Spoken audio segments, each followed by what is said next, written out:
You're ignoring the single biggest variable when it comes to trading, and it's hurting your P&L right now. Forget your technical analysis, forget your trade setups and backtesting, and forget any trading strategies you have, because without this one variable, you do not stand a chance. Hi, I'm Lance Breitstein, one of Wall Street's top traders with over $100 million in verified profit.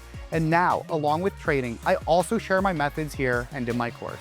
Let's break down the fatal mistake. It's not knowing whether a stock is trading with fresh news or not. Don't worry though, I'll share some real-world examples you can learn from. Think about trading like poker. You've got two cards in your hand. That's all most retail traders are looking at. The information directly in front of them, but nothing more. What they're ignoring are the cards on the table, the ones that actually change the whole hand and how you should play it. So when you try trading without factoring in whether the stock is moving on fresh news or not, you're trying to strategize with incomplete information. You are literally trading blind. At a very high level, we as traders are trying to help the market price securities based on an assortment of factors. What changes the fundamental value of a security? Breaking news. As a result, breaking news often leads to the largest moves stocks make. Think about earnings, mergers and acquisitions, or stock offerings. During periods of fresh breaking news, stocks are trying to find the new price equilibrium and can make sharp, massive trending moves. That stands in contrast to when stocks make sharp, massive moves without the presence of a fundamental change to the value of the company. Statistically, these moves without news are far more likely to mean revert than moves with news. That does not mean all stock moves need to or will mean revert. Certainly, stocks breaking out of a beautiful consolidation don't need to revert. But in trading, we just try to do as many things as possible to stack the odds on our side. At a high level, trading comes down to two main approaches. One approach is continuation, which means you're going with the trend and expecting the stock to make another move in the direction of the bigger picture trend. The second approach is mean reversion, or betting on a counter trend during which the stock will retrace a portion of the bigger picture trend. And here's the rule that can completely transform your trading. First, when there is fresh breaking news, I want to be biased towards being with the trend. Second, when a stock makes a big sharp move on no news, I want to be biased towards the possibility of mean reversion. That's it. That one filter can flip you from losing money to actually having edge. I just published a video on the different types of trading edge and how to find it. So if you haven't watched that video yet, watch it after this one. It's linked in the description. Back to being with the trend. Here's why it gives you edge. When you align your strategy with the presence or absence of news, your expected value skyrockets. Think about it. Breakouts with news has the effect of your win rate going up, your reward goes up, and therefore your expected value on the trade goes way up. Mean reversion without the presence of news leads to higher reward, higher win rate, and therefore higher expected value. But when you get this wrong, you're essentially fighting the strongest force in the market without even knowing it. Let me explain why this is so important. Going back to that poker analogy, trading without knowing about the presence of fresh news is like playing poker without looking at the flop. If your hand misses the flop, you might want to bet much less or even fold. Same for trading. If that breakout you are waiting for occurs with fresh breaking news, you might want to get more aggressive because of the increased reward and win rate. Vice versa,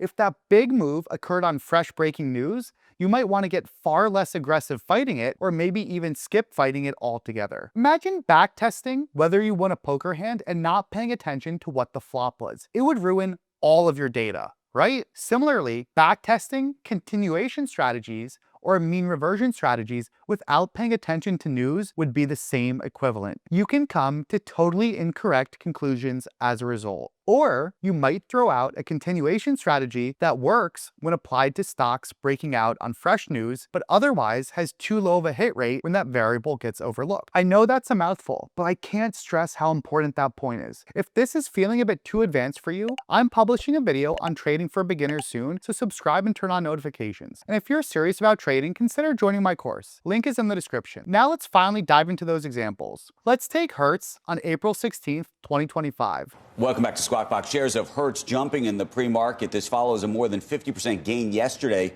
Source telling CNBC's Scott Wapner that Bill Ackman's stake in the car rental company now close to 20% via shares and swaps. This stock went up multiple average trading ranges in a single day. That means it's overextended. It would make a great short candidate, right? Wrong. Not only is the stock breaking out, but that day it was announced that Bill Ackman, a famous hedge fund manager who can move markets in a big way, took a big stake in the company and touted how undervalued it is. That is a type of fresh breaking news that can bring in tons of other investors and traders. As a result, what a newbie trading blind to the news might classify as overextended actually becomes an incredible continuation bet. Instead, this was an incredible stock to trade long and was one of the best opportunities in April 2025, both intraday and as an overnight candidate given how strong we closed and how much volume we did that day. Sure enough, we gapped up a massive amount the next day, which would have been horrendous to be short into. That key variable of breaking news is what changes the whole spectrum of outcomes on the stock. If there wasn't fresh news, the magnitude and likelihood of that move would have been far less. Now contrast that with Nvidia during the Japan panic in August of 2024. The stock was gapping down over 10%, panicking with the rest of the market, despite the fact that Nvidia didn't really have any fresh news on it, nor did it have any real exposure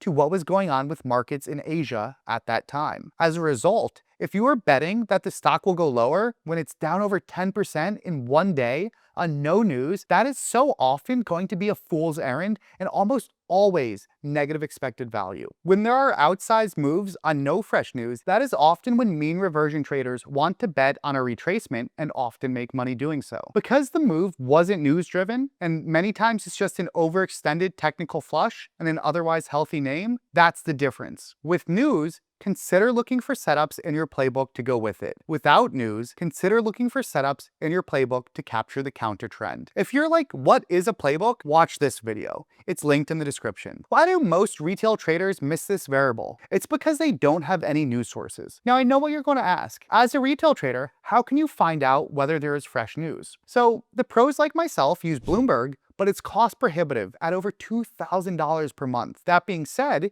there are tons of different, more accessible options, from news aggregators to squawk services. Everything from sources called NewsEdge to Trade the News to Briefing.com and more exist. Looking for a totally free option? X is a great source for finding news. Not only can you search the ticker for news, but there are a few accounts that pretty much immediately retweet big headlines from Bloomberg and an assortment of other sources. Walter Bloomberg, aka Delta One, as well as Financial Juice are two great accounts. So to summarize, if you backtest a setup blindly without filtering for news, your data is polluted. You're averaging together two completely different data sets, moves with news and moves without news. And those two environments have totally different probabilities. If you take away anything from this video, let it be this. Before you take any trade or backtest any data, ask yourself two simple questions. Is there fresh breaking news behind this move? And what type of news is it? That one filter alone can completely flip your profitability. Don't trade blind, don't ignore the cards on the table. Trade with the full picture and your results can change dramatically. If you're ready to accelerate your path to consistent profit, I invite you to join Magnum Opus, the most comprehensive trading course with in-depth lessons and step-by-step tutorials based on my 15 years of trading and becoming one of the best traders in the world. The link is in the description. Thank you for watching, and I'll see you in the next one.